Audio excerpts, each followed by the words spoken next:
Nous allons maintenant étudier les institutions politiques du Bas-Canada. Parmi les concepts importants, on retrouve le droit de veto, qui est un pouvoir du gouverneur, le fait de dissoudre la Chambre d'Assemblée, qui est un autre pouvoir du gouverneur, ainsi que le concept de député, c'est-à-dire un représentant élu de la population. L'acte constitutionnel marque le début de la démocratie dans la colonie du Bas-Canada. Toutefois, on ne considère pas que cette démocratie est totale. On va considérer qu'il y a plutôt un peu de démocratie. Pourquoi? Car il y a la création d'une chambre d'assemblée qui est composée de représentants élus par la population, les députés. Par contre, le gouverneur général possède encore de grands pouvoirs. Le gouverneur général possède plusieurs pouvoirs, dont entre autres un droit de veto qui lui permet de bloquer l'adoption d'une loi. Il a également le pouvoir de dissoudre la chambre d'assemblée, ce qui entraîne le déclenchement d'élections.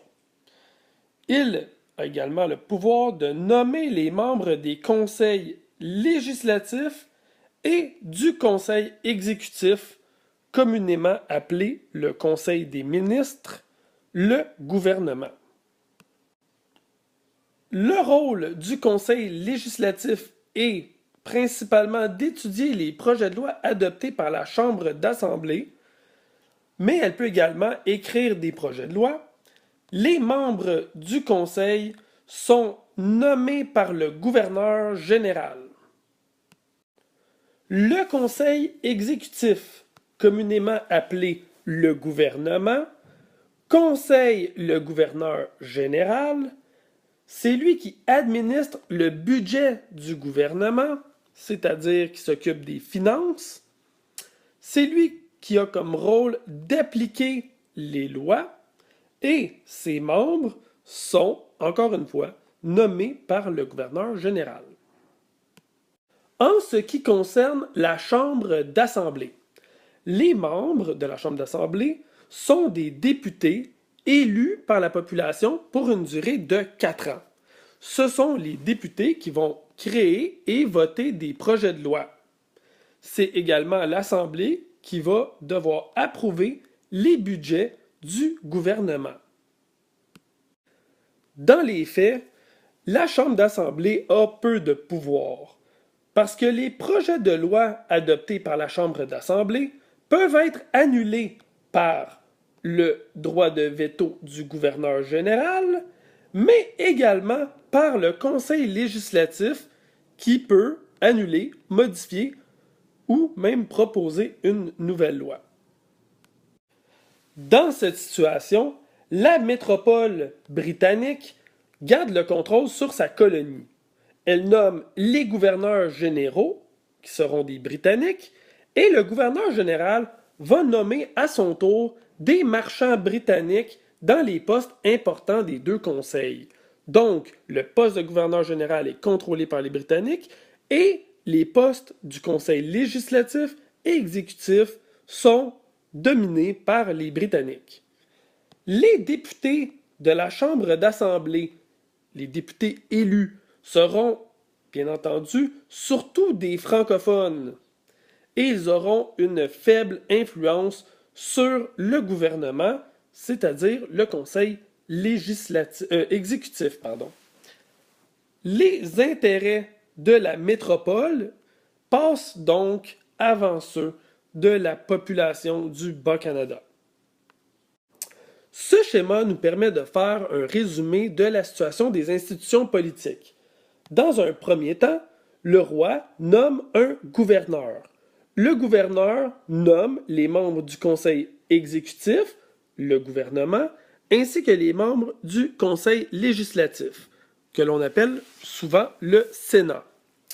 De leur côté, les électeurs, les citoyens de la population, vont voter pour des députés dans la Chambre d'Assemblée. Étudions maintenant le chemin d'un projet de loi. Donc, la Chambre d'Assemblée propose des lois, votent des lois. Les lois se retrouvent ensuite au Conseil législatif qui va modifier ou approuver la loi. La loi est ensuite envoyée au gouverneur général qui doit la signer afin de rendre la loi officielle. Toutefois, le gouverneur possède un droit de veto, c'est-à-dire un droit de refuser la loi. S'il accepte la loi et signe, celle-ci se prendra la direction du conseil exécutif, le conseil des ministres, le gouvernement, qui va appliquer la loi.